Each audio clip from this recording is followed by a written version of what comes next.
Milli Hidrometeorologiya Xidmətinin məlumatına əsasən Bakıda və Abşeron yarımadasında hava şəraitinin dəyişkən buludlu olacağı, arabir tutulacağı, əsasən yağmursuz keçəcəyi gözlənilir. Gecə və səhər bəzi yerlərdə zəif duman olacaq. Şimal-qərb küləyi səhər cənub-şərq küləyi ilə əvəz olunacaq.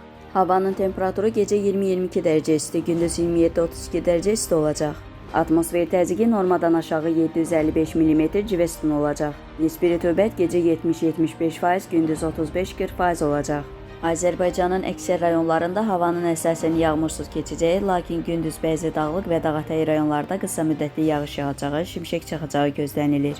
Bəzi yerlərdə arabir duman olacaq, mülayim şərq küləyi əsəcək. Havanın temperaturu gecə 17-22 dərəcə isti, gündüz 31-36 dərəcə isti. Dağlarda gecə 8-13 dərəcə isti, gündüz 15-20 dərəcə isti olacaq. Əgər sən də işləməkdən və dünyadan yorulmusansa, İlahiyyatçı Rüfət Qarayevin İncilər, Elmin Qapısı və Mənəvi Səyahət kitabını elə indi İsra Nəşriyyatdan sifariş et. İstədiyin ünvana çatdırılsın.